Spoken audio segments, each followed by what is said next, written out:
안녕하십니까, 김재현입니다. 한 주간 잘 지내셨습니까? 벌써 우리 존재와 시간 강의도 세 번째 시간이 되었네요. 우리가 첫 번째 시간에는 하이데거에 대해서 간단하게 소개를 하고 하이데거의 생애, 저서, 그리고 특별히 이번 학기에 우리가 다루게 되는 존재와 시간이라는 책의 전체 개요를 소개해드렸고, 지난 시간에는 존재와 시간 서론 1장에 대해서 요약적으로 말씀을 드렸습니다. 오늘은 존재와 시간 서론 2장에 대해서 말씀을 드리고자 합니다.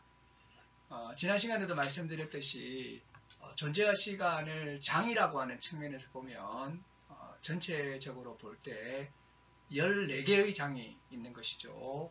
먼저 서론이 두 장으로 되어 있습니다. 그리고 1부 1편이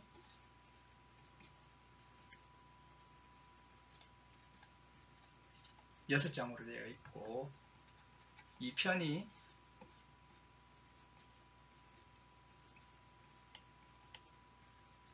6장으로 되어서 어떻게 보면 책의 본론에 해당하는 것이 12장이 되어 있고, 그리고 서론이 2장으로 된 것이죠. 지난 시간에 1장을 했고 오늘 2장을 하고자 합니다. 사실 서론만 하더라도 매우 어렵고 서론만 하더라도 상당히 긴 시간 동안 우리가 공부를 해야 되는데 매우 짧게 사실은 개괄적으로만 소개를 드리고 있다고 해도 되겠습니다. 그래서 오늘은 우리 서론 2장 내용을 간단하게 전체적으로 살펴보고자 합니다. 같이 보시죠. 2장의 제목은 이렇습니다. 존재 물음의 정리 작업에서 이중의 과제, 그리고 탐구의 방법과 그 개요, 이렇게 되어 있는데요. 존재 물음의 정리 작업에서 과제가 2개가 있다는 것입니다. 한 가지 과제는 5절이고요, 5절. 5절은 있고, 또 한 가지 과제는 6절입니다. 그래서 이중의 과제를 설명하고, 그러니까 이제 과제를 설명하겠다는 거죠. 어떤 과제를 해결하기 위해서 내가 이 책을 썼는가, 이런 이야기를 한다는 것이고요. 그 다음에 탐구 방법론에 대해서 설명을 하고, 개요에 대해서 설명을 하겠다는 겁니다. 그러니까 2장은 크게 또 3가지로 나뉘게 되는 거죠. 과제, 방법, 개요, 이렇게 되어 있다는 것입니다. 과제는 이제 이중과제이기 때문에 다시 둘로 나뉘게 되는 거죠. 그래서 이게 5절, 6절, 7절, 8절 이렇게 절로 나뉘게 됩니다. 그래서 5절을 보게 되면 현존재의 존재론적 분석론은 존재 일반의 의미를 해석하기 위한 지평을 파헤쳐 드러냅니다. 이게 5절 제목이에요. 제목도 되게 길죠. 그러나 이제 이 이야기는 우선 현존재의 존재론적 분석론을 하겠다고 하는 것입니다. 현존재 다자인이라고 하는 현존재에 대해서 아날리틱 분석을 하겠다는 거죠. 이 분석은 뭐 정신분석 이런 분석은 아닙니다. 실존론적 분석론을 하겠다는 거죠. 현존재를 실존론적으로 분석을 하겠다. 해서 어떻게 하자는 거냐? 바로 존재 일반의 의미를 해석하기 위한 지평, 이게 뭐라고 했죠? 바로 시간인 것이죠. 시간을 파헤쳐 드러내겠다, 이런 거죠. 이걸 하이데거 용어로는 이렇게 5절이 되는데, 우리가 일반적으로 사용되는 그런 언어들로 쉽게 풀이해서 이야기를 하자면 이렇게 되는 거죠. 인간을 실존론적으로 분석해서 그 결과를 가지고 시간을 파헤쳐 드러내 보겠다. 인간을 실존론적으로 분석해서 시간을 파헤쳐 드러내 보겠다. 이게 이제 어떻게 보면 일부의 계획이었다는 것입니다. 일부의 계획. 그리고 이제 6절은 존재론의 역사를 해체해야 되는 과제. 이게 원래 2부가 될 뻔했던 것이죠. 2부. 그래서 어떻게 보면 과제가 이중과제라고 여기 되어 있지 않습니까? 이중의 과제. 첫 번째 과제는 현존재를 분석해서, 실존론적으로 분석해서, 존재론적으로 분석해서 시간이라고 하는 것을 파헤쳐 드러내 보이고, 그걸 통해서 존재의 의미를 파악하겠다라고 하는 것이 1부고, 그 다음에 2부로서 존재론의 역사를 해체하겠다라고 하는 것이 2부였던 거죠. 이것은 이렇게 설명할 수 있을 것 같아요. 이것은 체계적인 어떤 작업이고, 이거는 역사적인 작업인 거죠. 이 두 개를 해가지고 존재와 시간을 완성해내겠다. 그래서 원래 구상은 이랬던 거죠. 1부, 2부 이렇게 해서 현존재 분석에서 시간을 파악해서 존재에 이르는 이러한 도정을 걸으려고 했던 것이고, 2부는 이 철학사적 연구가 되어서 칸트, 데카르트, 아리스토텔레스를 해체적으로 접근하려고 했던 그런 계획을 세우고 있었던 것이죠. 제가 첫 번째 강의였던 존재와 시간 개요에서도 말씀드렸던 것처럼 상당히 뒤집어져 있는 느낌을 받는다는 거죠.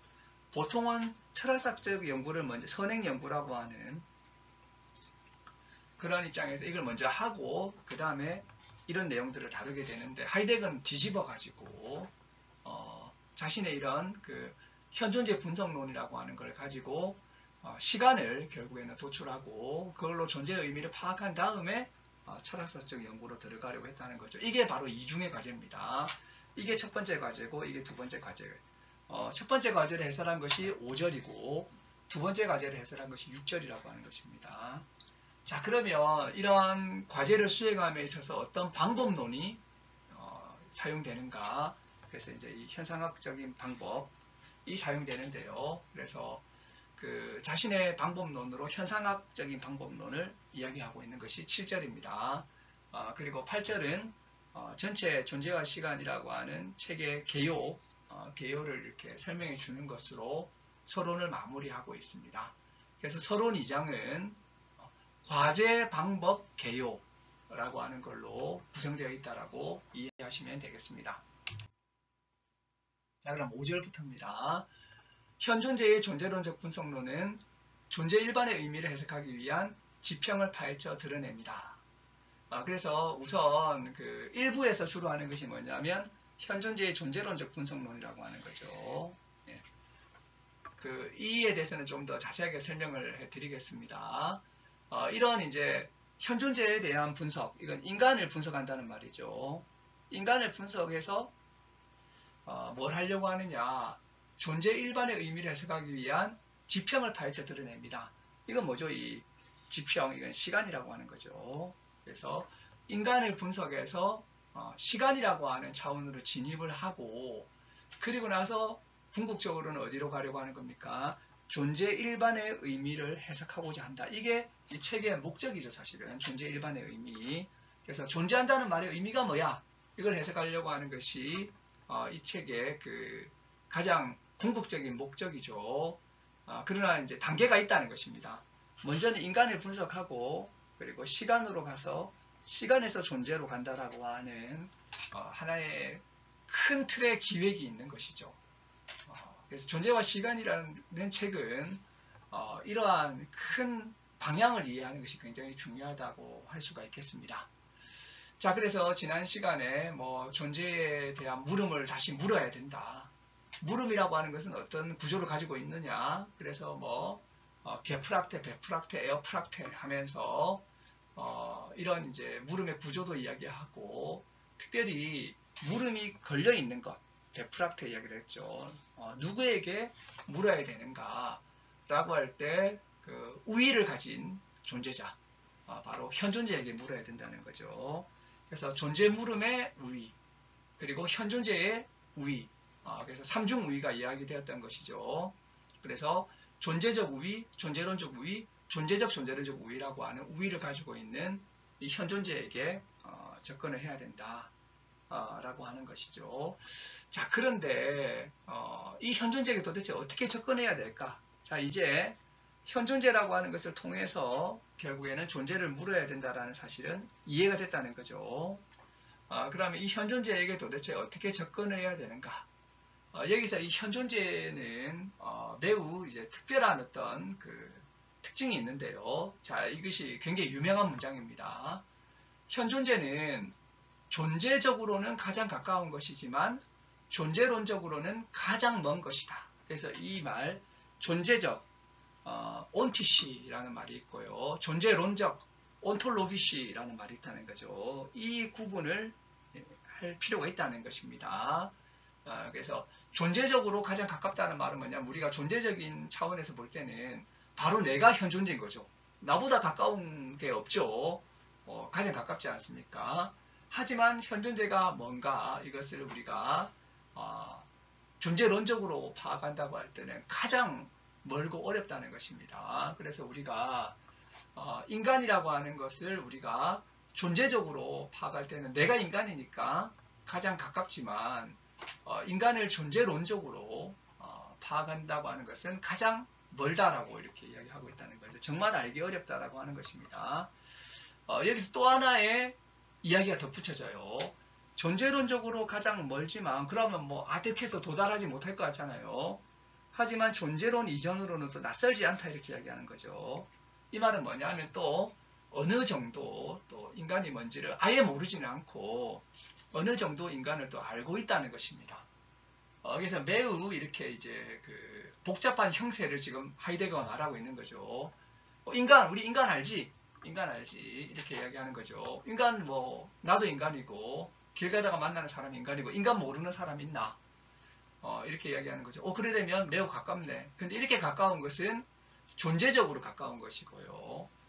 존재론적으로 인간의 존재가 뭔가 이걸 알기는 매우 어렵다는 겁니다. 사실 이런 걸 알려면 존재라는 말의 의미를 알아야 되는 거죠. 또 그럼 우리 지금 존재라는 말의 의미를 모른다고 하고 탐구를 하고 있지 않습니까? 그래서 묻자고 하는 건데 그러니까 인간의 존재에 대해서도 말하기가 어려운 거예요. 특히 이제 이 인간은 탁월한 존재자이기 때문에 존재론적으로는 가장 멀다라고 생각을 하고 있다는 것입니다. 그럼 우리 아예 모르나? 그런 것도 아니라는 거죠. 어느 정도 또 우리가 존재라는 말도 미리 어느 정도 이해는 하고 있고 그래서 인간 존재도 어느 정도 이해는 하고 있다는 거죠. 이것이 어떻게 보면 하이데거가 이렇게 탐구를 하려고 할 때 상당히 복잡한 어떤 지형이 아닌가 생각이 됩니다. 그렇기 때문에 이 현존재에 대해서 탐구를 하는 것이 쉽지 않다는 거죠. 이런 복잡성 때문에. 그래서 하이데거는 이렇게 이야기합니다. 현존재에 대한 기존의 해석을 밟아서는 안 된다. 기존의 해석을 따라서는 안 된다는 거죠. 그래서 인간을 알려면 어떻게 해야 됩니까? 심리학을 통해서 인간을 아는 것이 제일 좋습니다. 인간학을 통해서 알아야 됩니다. 인류학을 통해서 알아야 됩니다. 윤리학을 통해서 알아야 됩니다. 정치학을 통해서 알아야 됩니다. 시가 인간을 가장 잘 말해주지 않을까요? 전기를 보면 인간을 알 수 있습니다. 인간을 알려면 뭐니 해도 역사를 알아야죠. 이런 식의 기존 해석, 이게 이제 인간을 이해하는데 주된 어떤 학문들이 있고 분야들이었다는 거죠. 이걸로 지금 내가 현존재를 분석하지 않겠다라고 하는 것입니다. 이런 해석들은 실존적으로는 근원적이었지만 실존론적으로 근원되지는 않다는 것이요. 이것은 인간의 실존적인 면을 다루고는 있다는 것입니다. 하지만 이것들은 실존론적으로 이런 그 부분들을 분석하지는 않았다고 하는 것이죠. 이런 한계들이 있다는 것입니다. 이런 학문들이 무의미하다든지 소용없다는 것이 아니라 이런 그 학문들은 혹은 이 분야들은 인간의 실존적인 면을 잘 보여주었지만 실존론적인 차원으로 분석하지는 못했다는 것이죠. 자, 그래서 여기서 이제 쓰이는 용어들이 있는데요.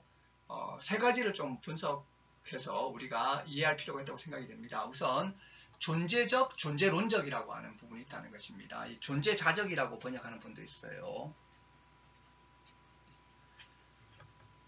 이 이제 존재적, 존재론적이라고 하는 구분이 이해가 되어야 된다는 거죠. 존재적이라고 하는 우리가 이렇게 그 존재자들에게서 볼 수 있는 그런 부분들을 이야기할 때 존재적이라고 하는 것이고요. 존재론적이라고 할 때는 이런 이제 존재자의 존재에 대한 어떤 이제 논의들, 이런 것들을 이야기할 때 존재론적이라고 하는 이야기를 하는 거죠. 그 실존적, 실존론적도 그런 겁니다. 그래서 실존적이라고 할 때는 우리 인간이 가지고 있는 실존적인 면들이 있죠. 전에도 말씀드린 것처럼 자기를 실현해야 되는 문제 때문에 고민을 한다든지 이런 부분들이 실존적인 것이고요.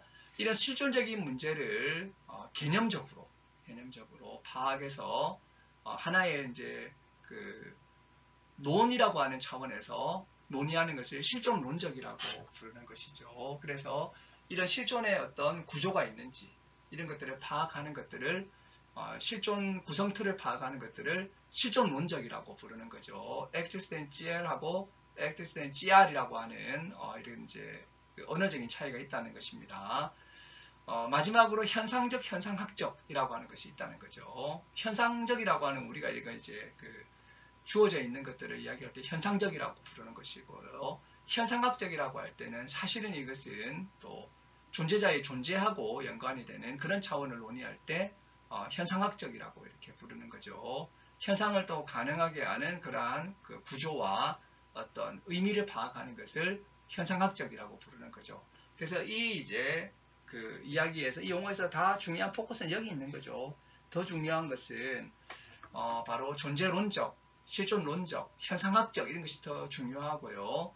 존재적, 실존적, 현상적이라고 하는 것은 좀 그보다는 좀 이렇게 뭐라고 해야 되나 우리가 일상적으로 쉽게 접할 수 있는 그런 부분들을 이야기한다고 보시면 되겠습니다.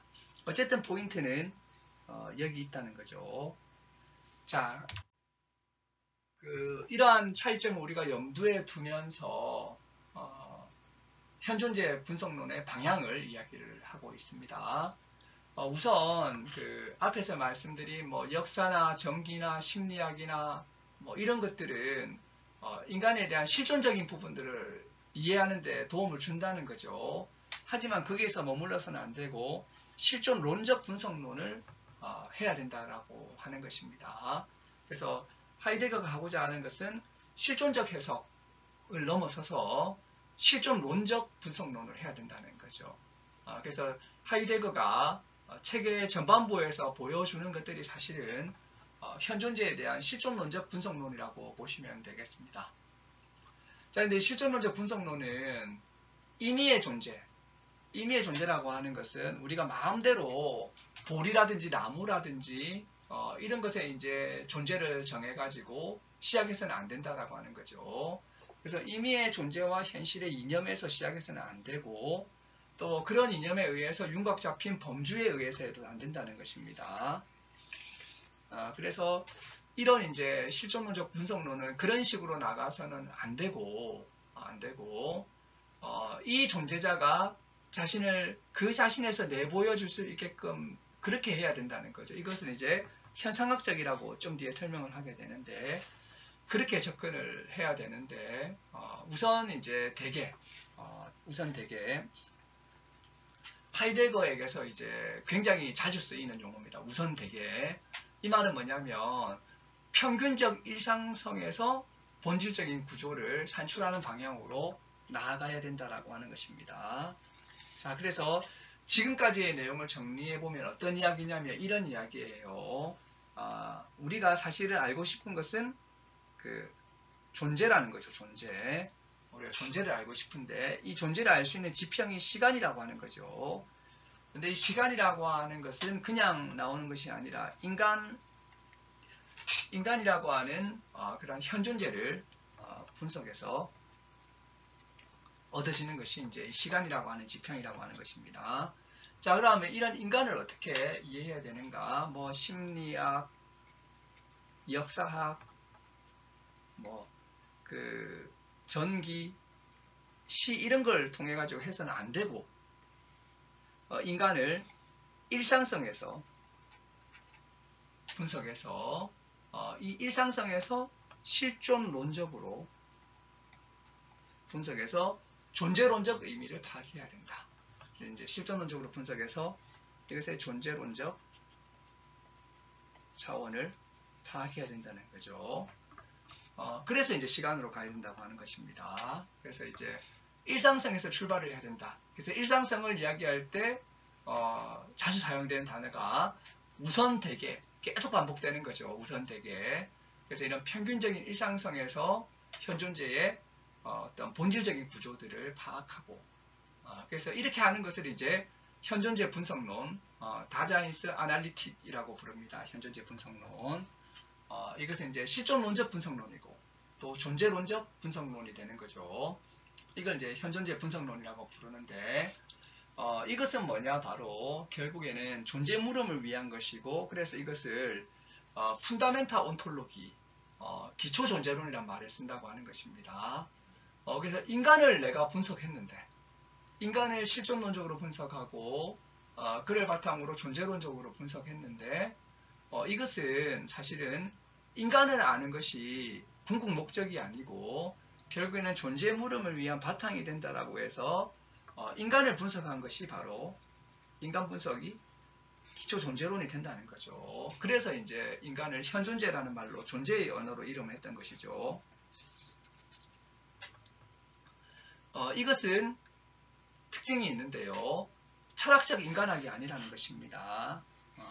당시에 그 하이데거 당시에 이제 이런 그 철학적 인간학자로서 대표적으로 막스 쉘러라고 있었죠. 우주에서의 인간의 위치, 이런 책도 나오고, 철학에서는 철학적 인간학 분과가 있습니다. 쉘러와 이제 그 플레스너, 겔렌, 이런 이제 철학적 인간학이 있는데, 하이데거 자신은 이러한 철학적 인간학을 하려고 하는 것이 아니라는 거죠. 하이데거의 목표는 바로 존재에 있다는 것입니다. 존재의 의미를 밝히는 데 있다는 거죠. 그래서 인간을 실존론적으로 분석하는데, 인간의 일상을 분석해서 그걸 다시 실존론적으로 분석하고 존재론적으로 분석을 하는데, 그것은 내가 인간학을 수립하고자 하는 마음을 가지고 하는 것이 아니라는 거죠. 그것은 다 존재 물음을 위한 것이고, 그래서 이것을 기초 존재론이라고 부른다는 것입니다. 두 번째, 이렇게 해서 얻어진 현존재 분석론에 의해서 얻어진 실존론적이고 존재론적인 인간 해석은 잠정적이라고 하는 것입니다. 이것은 어떻게 보면 1단계적이에요. 2단계, 3단계, 4단계가 다 있다는 것입니다. 그래서 이런 단계를 밟아가지고 시간이라고 하는 것을 파악해내고 나서 다시 돌아볼 필요가 있어요. 이런 이제 실존론적인 분석론을 다시 시간의 관점에서 다시 돌아볼 필요가 있습니다. 이게 존재할 시간 뒷부분에서 이러한 그 작업을 합니다. 하이데거가. 그리고 예를 들어서 존재의 의미가 밝혀지게 되면 또다시 한번 전체적으로 또 돌아볼 필요가 있어요. 이런 식으로 지금 현재까지 그 탐구된 이런 이제 내용들은 잠정적인 의미를 가지고 있다는 거죠. 이런 것도 굉장히 중요하다고 할 수가 있고요. 결국에는 인간에 대해서 일상성에서 분석해요. 일상성에서 우선되게. 그래서 이것을 실존론적으로 분석을 해서 존재론적 의미를 밝히는 거죠. 자, 이런 이제 단계, 이런 단계가 뭘 하려고 하는 거냐? 바로 존재 이해를 위한 지평, 바로 시간을 밝히기 위한 과정으로 넘어가기 위한 단계라고 하는 거죠. 그래서 시간 지평을 획득하게 된 다음에는 다시 한번 실존론적인 분석론을 한번 반복하겠다라고 하이데거가 이야기하고 있다고 하는 것입니다.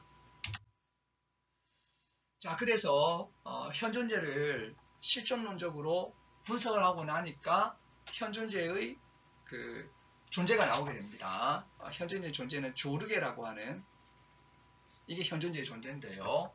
이 현존재의 의미, 앞에서 제가 말했지 지인이라고 하는 것은 바로 시간성이었다. 그래서 자이틀리카이트라고 하는 단어가 매우 중요한 거죠. 그래서 이 시간성이라고 하는 것은 통속적인 시간하고 구분이 된다는 것입니다. 우리가 보통 말하는 시계의 시간, 혹은 이제 과거, 현재, 미래 이런 거 있죠. 과거, 현재, 미래.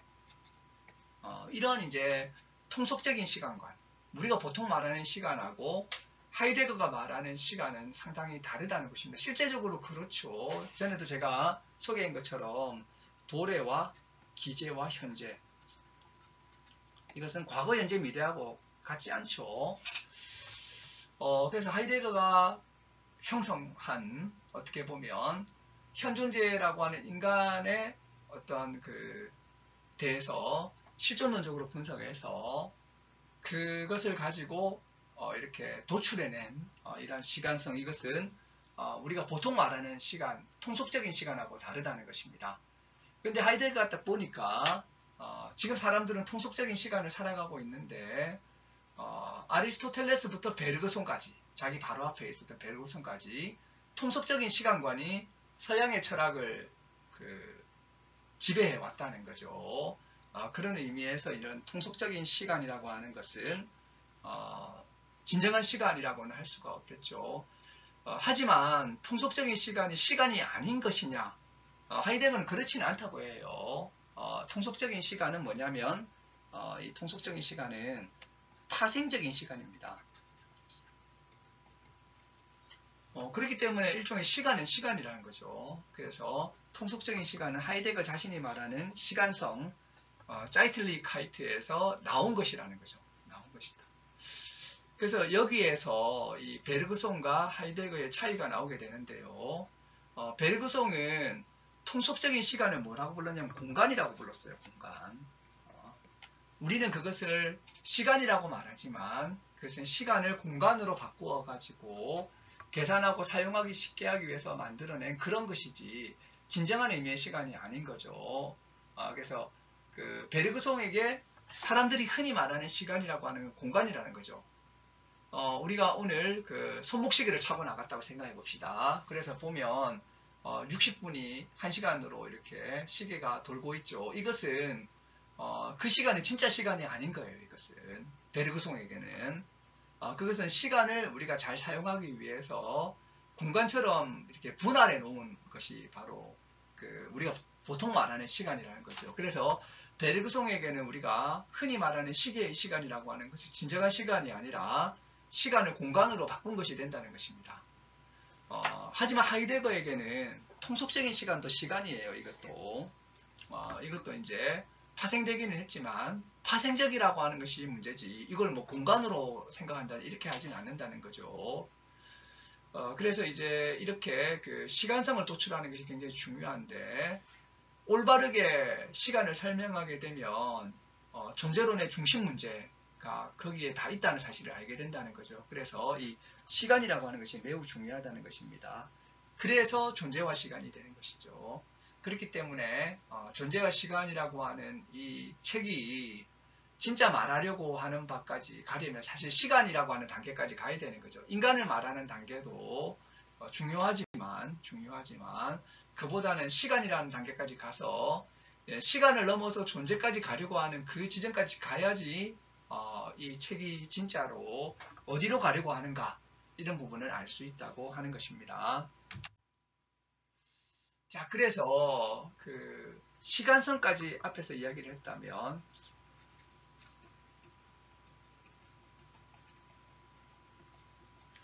이 시간성에서 이 탐구의 여정이 끝나는 것은 아니고요. 바로 존재시성이라고 하는 데까지 나아가야 된다는 것입니다. 존재자도 시간적 성격을 가지는데요. 그뿐만 아니라 존재 자체도 시간적 성격을 가진다는 거죠. 이게 사실은 고전 철학들과 상당히 구분되는 점이죠. 고전 철학에서 존재는 시간을 안 가져야 되거든요. 근데 하이데거에게는 존재 자체도 시간적 성격을 가진다는 것입니다. 그래서 심하게 해석하는 사람은 이렇게 이야기하는 거죠. 존재와 시간이라는 책은 존재는 시간이다. 이 말을 하려고 하는 거다. 이렇게까지 강하게 해석하는 사람이 있는데요. 그렇게 말할 정도로 존재자뿐만 아니라 우리가 뭐 시간적 성격을 가지는 건 당연한 건데 존재 자체도 시간적 성격을 가진다는 점에서 하이데거 사유의 혁명적인 그런 특징이 있다고 할 수가 있다는 것입니다. 그래서 존재의 성격과 양태의 근원적 의미를, 존재의 의미를 시간에서부터 규정하게 되면 이것을 하이데거는 뭐라고 부르냐면 존재시성이라고 불러요. 템포랄리테트. 그래서 시간성에서 존재시성으로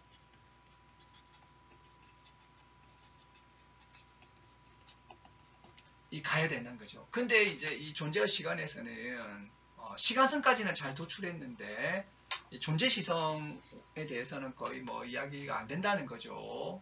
그래서 뭐 존재시성에 대해서 암시만 던져두고 그냥 끝나버렸다는 것입니다. 그래서 이 존재시성이라고 하는 것에 대해서 좀 설명을 해준 책이 있어요. 그래서 그것이 현상학의 근본 문제들이라는 책이 있거든요. 매우 중요한 책이죠. 그래서 이 책에서 존재시성이 나오게 되는데 이 존재시성을 또 다 설명한 것이 아니라 현재시라고 하는 것을 만들어내고 과거시와 미래시를 만들지 않고 끝나버려요. 현재시까지만 만들고 그래서 아쉬움이 남죠. 그러나 이제 어쨌든 이 현상학의 근본 문제들이라는 책에서는 이런 이제 존재시성을 건드렸다는 것입니다. 존재시성을 그래서 어쨌든 존재와 시간의 큰 어떤 그 방향에 있어서 궁극 도달 지점은 원래는 존재시성이 되어야 되는 것이었죠. 그래서 이제 이 서론에서는 존재시성에 도달할 것처럼 이렇게 설명을 하고 있다는 것입니다. 그래서 존재시성에 이르게 되면 존재의 의미에 대한 물음이 대답이 될 거다. 왜냐하면 이제 이 존재시성이라고 하는 것이 바로 존재의 성격과 양태의 의미를 시간에서 규정한 것이기 때문에 자 그래서 우리가 알아야 될 것이 하이데거가 이런 말을 하거든요. 시간은 존재의 앞선 이름이다. 포나메란 말을 쓰게 되는데 그래서 사실은 시간과 존재가 매우 가까워요. 그리고 이제 시간의 존재를 이해하기 위한 지평이 된다는 거죠. 그래서 시간을 잘 알아야지 존재를 알 수 있다는 것입니다. 그래서 저도 이 점을 깊게 생각하게 되면서 시간에 대한 관심이 매우 깊습니다. 그래서 시간을 정말 알고 싶어하고 알고자 하는 마음이 매우 강합니다. 어쨌든 이제 이까지 하게 되면 존재의 의미에 대한 물음이 대답이 된다는 거죠. 그러면 다 끝난 거냐? 대답됐으니까 존재의 의미를 알자고 해놓고 결국에는 존재 시선까지 이르게 되어서 존재의 의미에 대한 물음이 대답이 되었네. 그래서 서론 이야기할 때는 물음 이야기 많이 하더만 존재 물음 이야기 많이 하더만 이제 드디어 대답이 되었구나. 끝났나? 라고 한다면 그런 건 또 아니라는 거죠.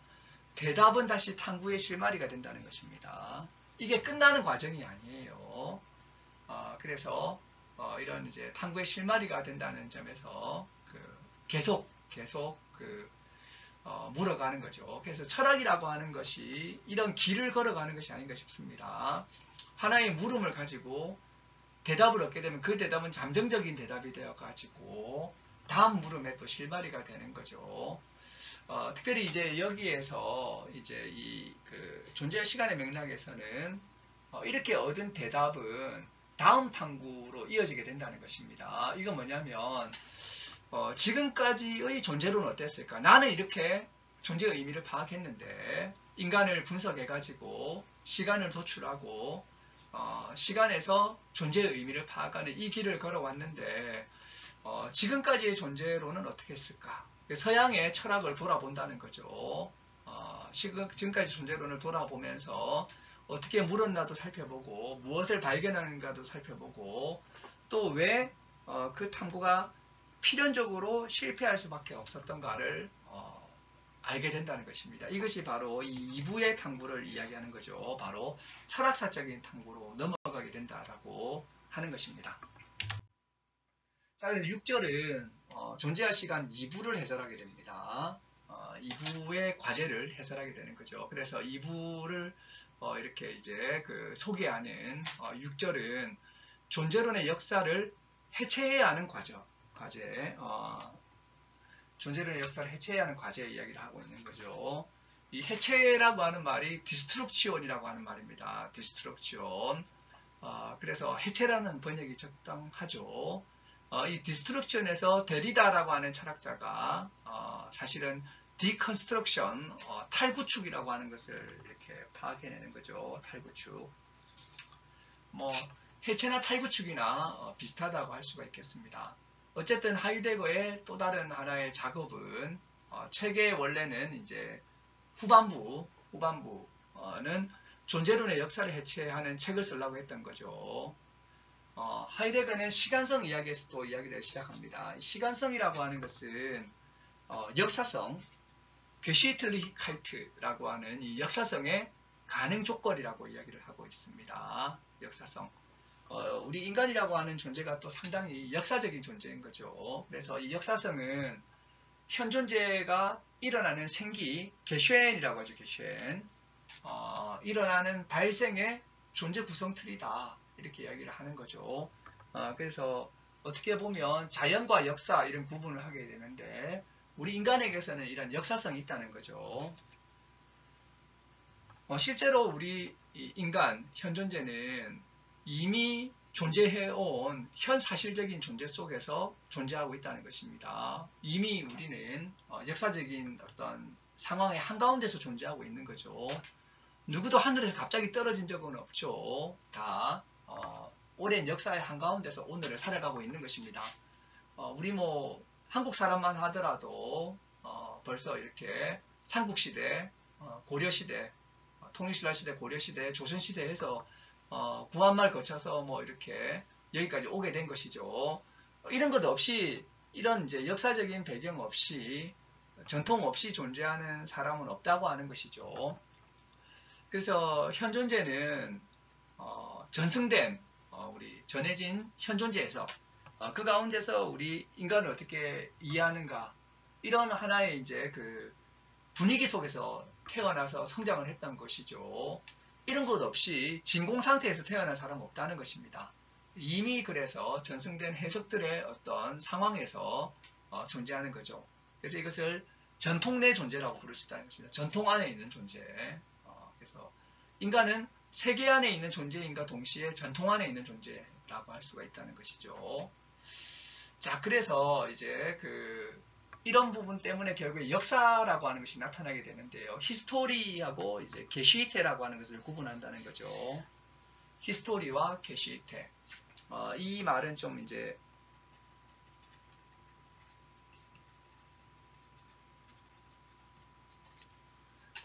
이 말은 이제 역사에 대한 하나의 두 단어라고 볼 수가 있겠습니다. 독일어에서는 이 두 개가 있는 거죠. 히스토리, 이걸 어떤 사람은 뭐 사실사, 이걸 뭐 사건사 이렇게 구분하기도 하는데요. 우리 존재할 시간에서는 대체로 또 하이데거권에 이걸 역사학이라고 부르고 이걸 역사라고 보통 부릅니다. 그래서 역사학적, 역사적 이런 것도 또 가능한 거예요. 그런데 이제 하이데거에게는 우리가 보통 말하는 역사과학 있죠. 역사, 역사란 무엇인가, 뭐 역사과학 이런 것들이 있는데 이런 것들을 히스토리적 차원으로 본다는 거죠.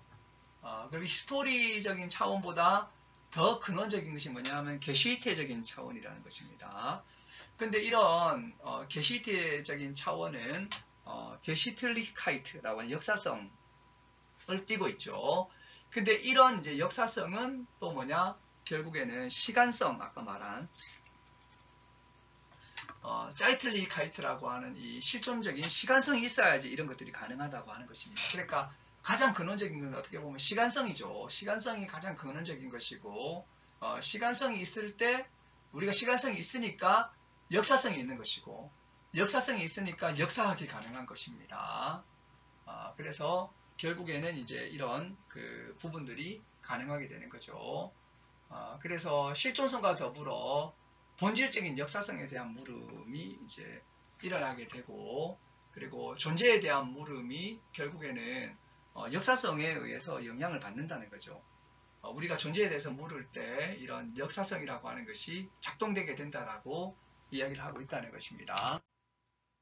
자, 그래서 이런 인간이 역사적인 존재이기 때문에 인간 현 존재는 세계, 이때 이제 세계라고 하는 것은 이제 이렇게 따옴표 친 세계입니다. 소위 말하는 이런 뜻이에요. 소위 말하는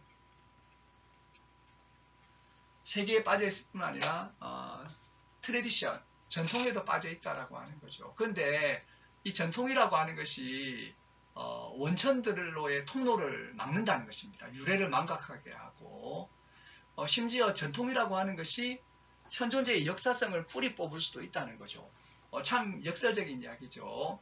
전통을 잘 지키게 되면 원천과 유래를 더 잘 보존하자고 전통이 되는 것인데, 그러나 의외로 그렇지 않고 전통이라고 하는 것이 역사성을 뿌리 뽑을 수 있다라고 하는 것입니다. 이 전통이 굉장히 어떻게 보면 긍정적으로는 보존하는 것 같지만 보존 가운데 알맹이를 쏙 빼버린다는 거죠. 그래서 원천들로의 통로와 유래를 망각하게 하고 심지어 역사성을 뿌리 뽑는 그런 일들이 생길 수 있다는 거죠. 이게 이제 그 존재의 사유에서도 이런 일이 일어났다는 것입니다. 그래서 그리스 존재론이 플라톤과 아리스토텔레스 때 매우 열심히 존재를 물었었는데 뒤에는 뿌리가 뽑혀버렸다는 거예요. 그래서 뿌리가 뽑힌 상태로 그리스의 존재론이 중세를 거쳐서 해결까지 왔다라고 하는 거죠. 그러면 이러한 이제 역사성을 진정으로 경험하기 위해서는 어떻게 해야 되느냐? 존재론의 역사를 해체해야 된다는 겁니다. 해체하게 되면 굉장히 무례하게 보이잖아요. 지금까지 역사를 막 다 해체해버려요, 자기가. 대결하고 막. 그래서 자기 마음대로 하는 것 같고 이런 것이지만 사실이 이렇게 할 때 진정한 역사성이 이제 회복되는 거죠. 그래서 자기가 하는 일이 뭐냐면 하이데거가 하는 일이 존재론적 근본 개념들의 유래를 찾아 나서서 출생 증명서를 교부하는 일을 한다는 것입니다. 그래서 다시 원래의 어떤 전통으로 돌아가가지고 그걸 새롭게 파악하는 거죠. 어떻게 보면 하이데거적 계보학이라고 부를 수도 있을 것 같습니다. 계보학. 그래서 이런 그 역사적인 유래를 찾아내서 그게 어떻게 생겼는지 그것을 하나하나 따져보는 그러한 방식을 통해서 전통에 의해서 망각된 역사성을 다시금 되살리는 그런 작업을 하이데거는 해체라고 불렀던 거죠. 현상학적 해체. 이런 이제 일들은 전통을 부정하자는 것이 아니라 오히려 전통의 긍정적인 가능성을 찾으려고 하는 것이고요.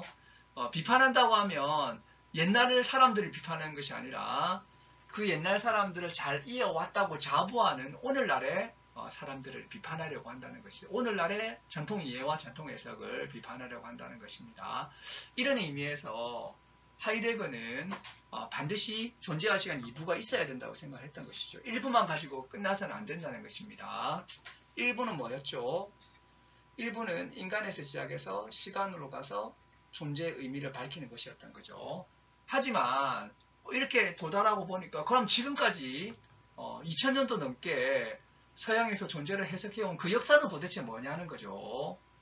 이것을 여기서 파악한 존재시성이라고 하는 걸 가지고 이 역사를 2000년도 넘는 이 역사를 이제 해체해버리는 거죠.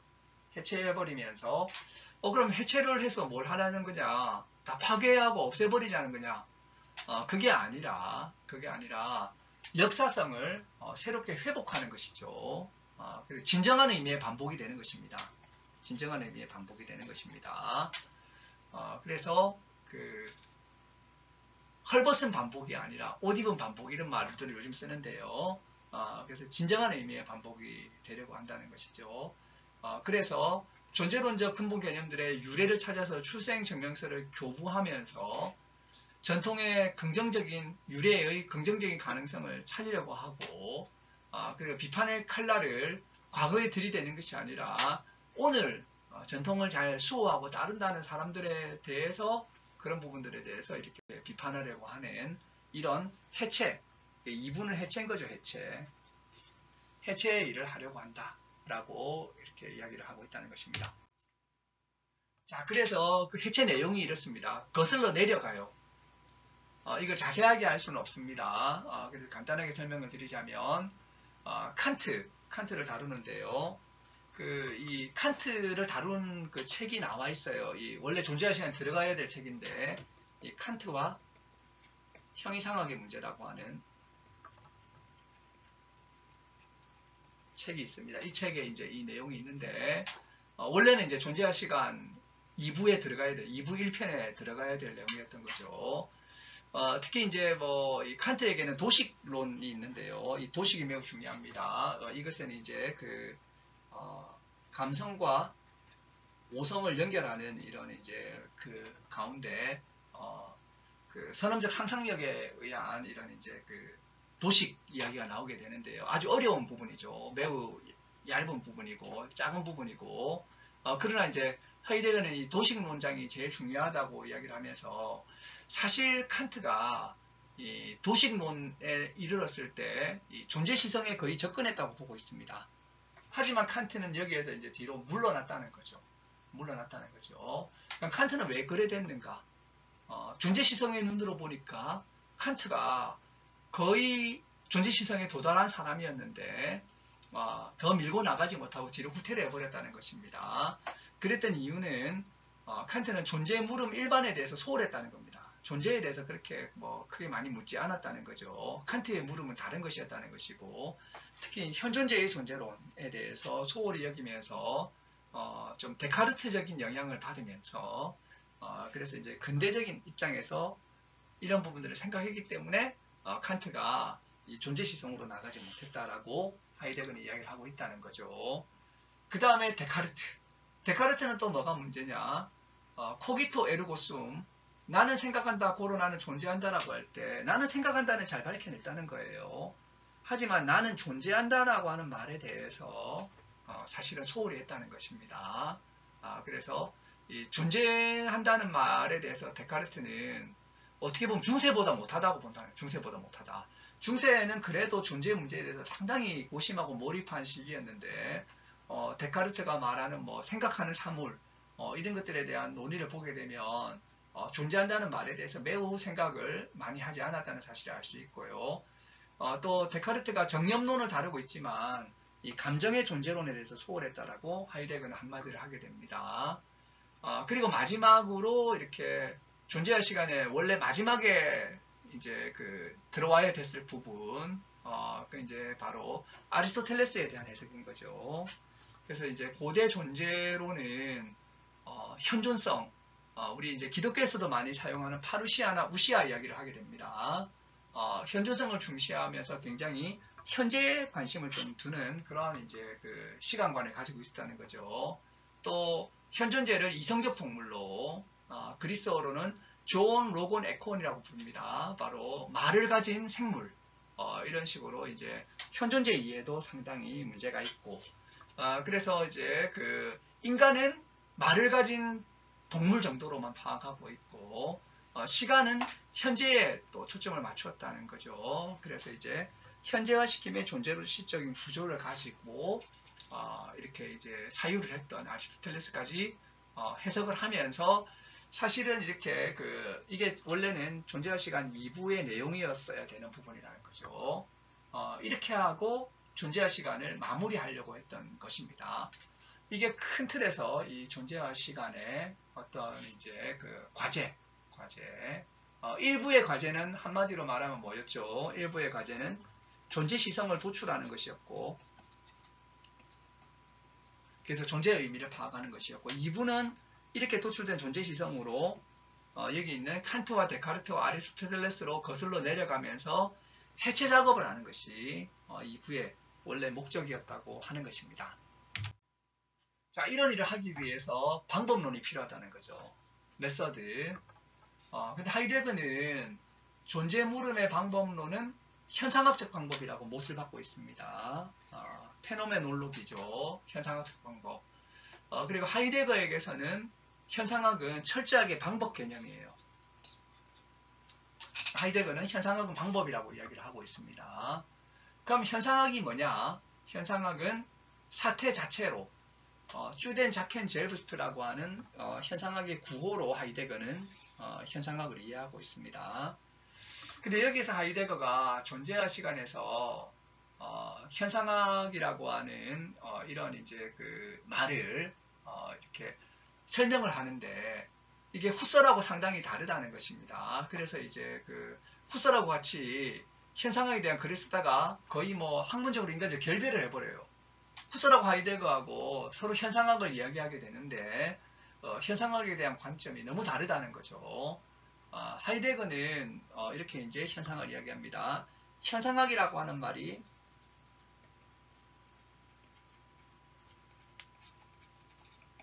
이 페노메놀로기라고 하는 말입니다.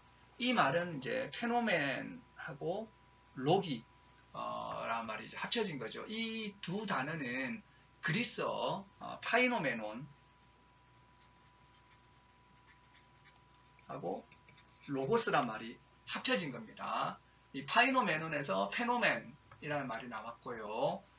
로고스란 말에서 로기라는 말이 나왔다는 거죠. 그래서 하이데거는 현상학에 대해서 어원 분석을 하는 거예요. 어원 분석.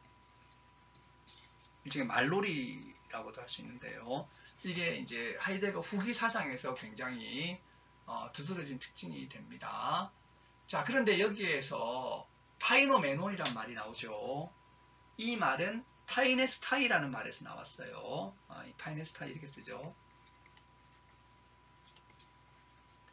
파이네스타이. 이 이제 그 파이네스타이라는 말은 뭐냐면 하이데거가 보기에는 중간태예요. 중간태. 그러니까 파이노메노는 파이네스타이에서 나왔다. 근데 우리 헬라어 배운 사람은 알고 있지 않습니까? 중간태는 뭡니까? 자기가 자기에게 하는 거죠. 자기가 남에게 하면 능동태, 남이 자기에게 하게 되면 수동태, 자기가 자기에게 하면 중간태인 거죠. 이게 뭐냐면 자기가 자기를 나타내는 거예요. 그러니까 이게 이제 바로 현상이라고 하는 말이 되는 거죠. 이 현상. 자기가 자기를 나타내준다. 스스로를 내보여준다. 이것이 이제 바로 그 형식적인 현상 개념이 된다는 것입니다. 현상은 뭔데? 내가 나를 내보여주는 거죠. 내가 나를 내보여주게 된다. 그래서 이제 이런 현상 개념을 일단 칸트하고 또 연관을 좀 지어보는데요. 칸트에게서는 경험적 직관을 통해서 존재자를 이해하는 것이 있습니다. 이것을 통속적 현상이라고 불러요. 그런데 통속적 현상에서 자신을 내보여주는 것이 직관의 형식들이 있습니다. 이것이 이제 칸트는 뭐라고 부르냐면 시간과 공간이라고 불러요. 이걸 감성 형식이라고 보통 부릅니다.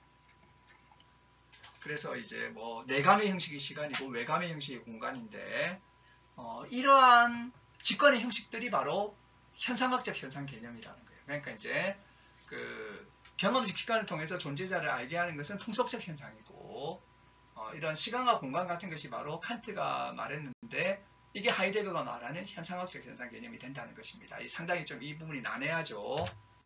자, 그래서 하이데거가 이 현상 개념을 네 가지로 이야기를 하고 있어요. 이게 너무 많죠. 그래서 이걸 뭐 자세하게 설명하기에는 우리 시간도 너무 부족하고 이 현상학이라고 하는 이 부분은 별도로 한 강의를 해야 될 정도입니다. 그래서 차후에 한번 이 부분만 따로 영상을 만들든가 하고요. 이번에 우리 이번 학기에서는 이렇게 이제 뭐가 있는가만 좀 소개를 할게요. 그래서 네 가지가 있는데 에어샤이넨이라고 하는 나타남이라고 하는 현상도 있고 현상 개념도 있고요. 거기서 알려주고 있는 그 자체. 그러니까 나타남이라고 하는 것은 내보여주지 않으면서 알려주는 것을 나타남이라고 합니다. 이런 현상 개념도 있다는 거죠. 그리고 이제 알려주는 것 자체도 있고 또 자신을 내보여주면 이게 이제 진짜 현상이라는 거죠. 현상. 이게 현상이라고 하는 것입니다. 그리고 이제 순전한 나타남 이것을 방사라고 불러요. 그냥 그래서 밖으로 끄집어내는데 칸트가 말하는 현상을 이제 네 가지인데 하이데거가 말하는 현상은 이제 이거죠. 이거. 그래서 이제 이것은 어떻게 보면 자신을 내보여준다 라고 하는 것이고요. 이것의 결여태가 바로 가상이 되는 것입니다. 가상. 그래서 이제 이런 식으로 현상 이야기를 하고 있고요. 그리고 로고스라고 하는 개념이죠. 로고스. 이것은 이제 현상학 할 때 학이 바로 이제 로고스인 거죠. 로기라는 말이 로고스에서 나왔으니까. 아리스토텔레스는 이 로고스를 아포판시스라고 불렀어요. 이게 아포판시스입니다. 그래서 이제 일종의 뭐 진술 같은 거죠. 진술. 근데 이 아포판시스라고 하는 말은 아포파이네스타이 이런 거죠. 이 아포파이네스타이가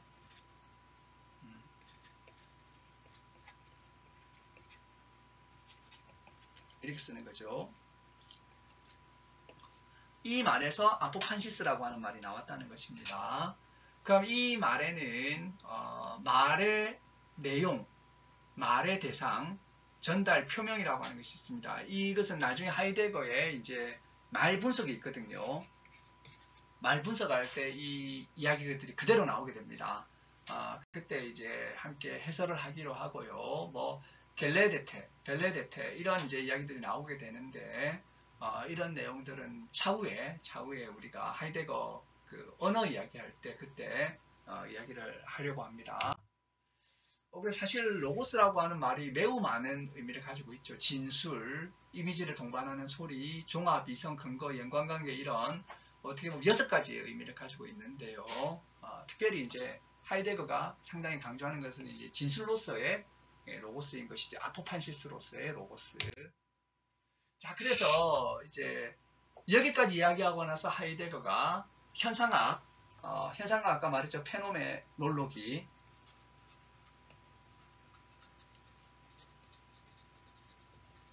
이것은 뭐라는 거죠? 파이노메논 플러스 로고스. 파이노메논 로고스라는 거죠. 그러면 이 말은 또 무슨 말이냐? 이 말은 아포파이네스타이 타 파이노메나라는 것입니다. 이 말은 아포파이네스타이 타 파이노메나. 이전에 무슨 말을 하냐면 레게인 타 파이노메나라는 말 써요. 레게인 타 파이노메나. 그래서 이제 그 현상을 말함, 이게 이제 현상학이 된다는 거죠. 근데 이제 이 레게인이란 말이 결국에는 아포파이네스타이란 말이죠.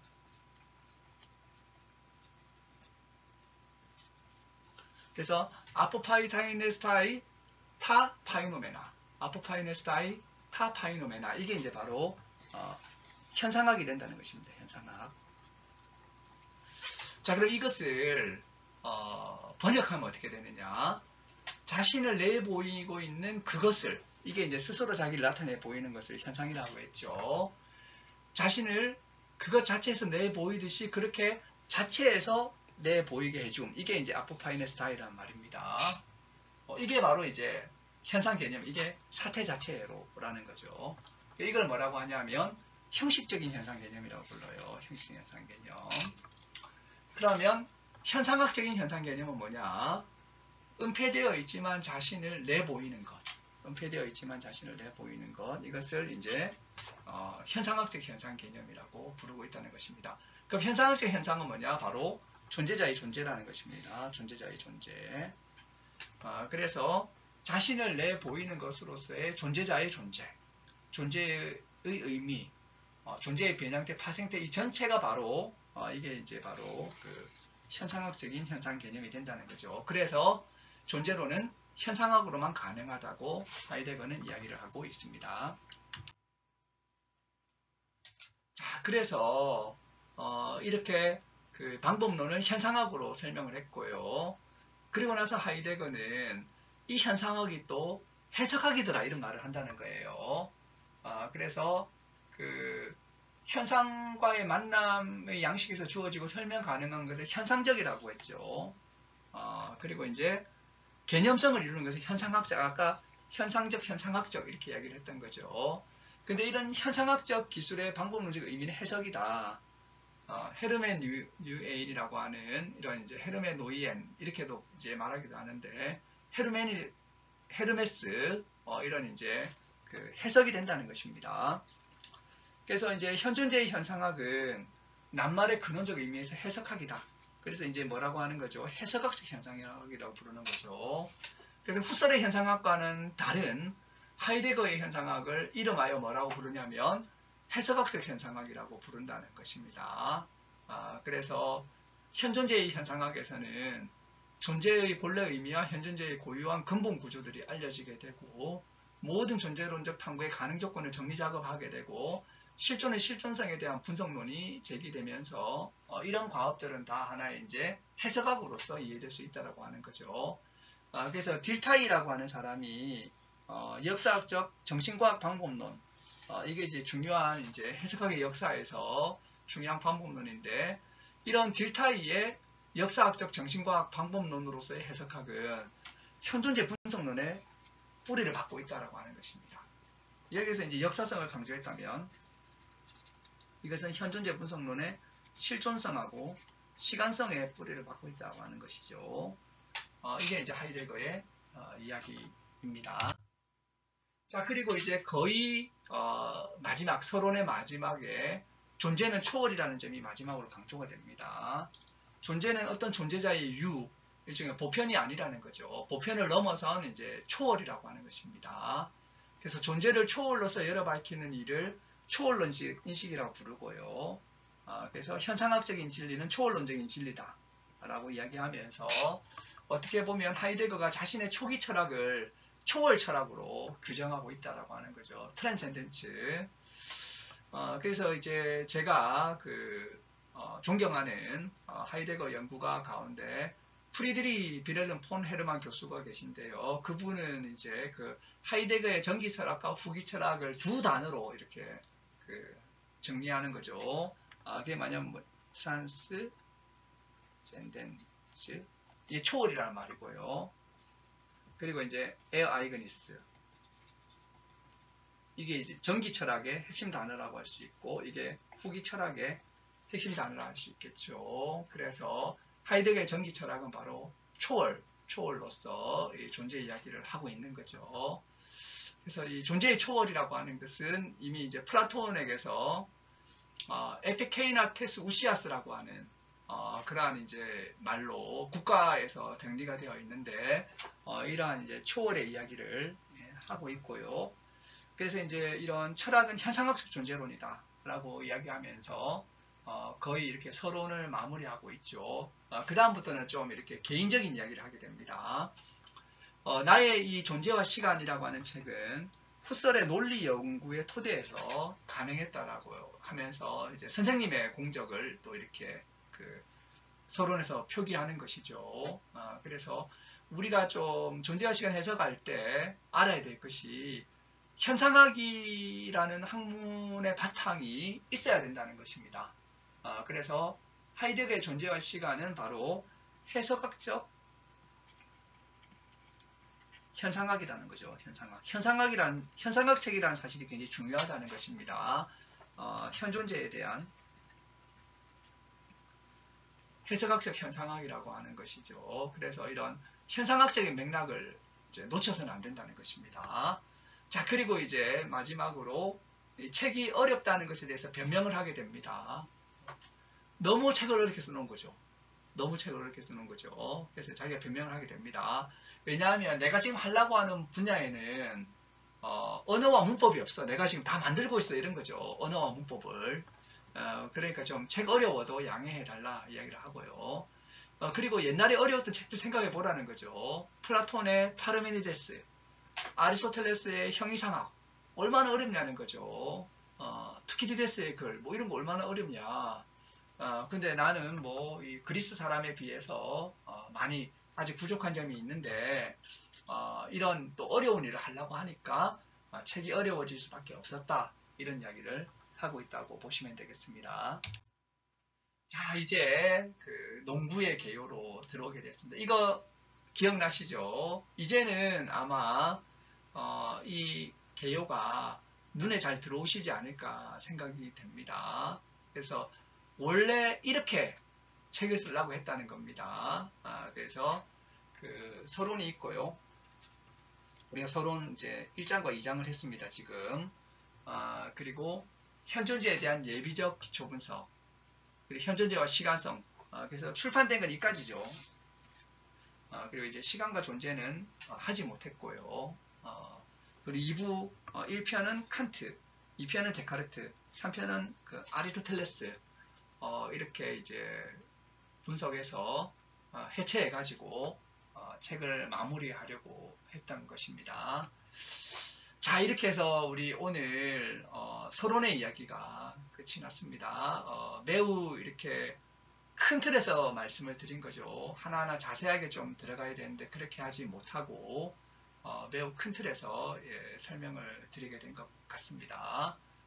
여러분 그런 부분들 좀 양해해 주시고 이제 다음 시간부터 1편으로 들어가게 됩니다. 1편은 6장이 있고요. 2편도 6장이 있습니다. 그래서 이 12챕터 12개의 챕터를 이제 다루게 될 건데요. 또 매우 자세하게 다루셨으면 좋겠지만 그렇게 하면 이 영상이 막 매우 많아져야 될 것 같아요. 그렇게는 못하고 100편 가까이 이렇게 돼야 되는데 그렇게는 못하고 앞으로 한 뭐 10개에서 12개 정도 해서 이 전체 이야기를 마무리하고자 합니다. 네. 상당히 어려운 면이 있는데 그래도 이 영상을 보시면서 또 책을 보시고 그렇게 해서 이 책을 다 읽게 되면 위대한 철학서를 우리가 어느 정도 소화할 수 있지 않을까. 또 이 영상이 그런데 도움이 되기를 바랍니다. 네, 그럼 수고하셨고요. 우리 다음 영상에서 또 뵙도록 하겠습니다. 수고하셨습니다. 감사합니다. 감사합니다.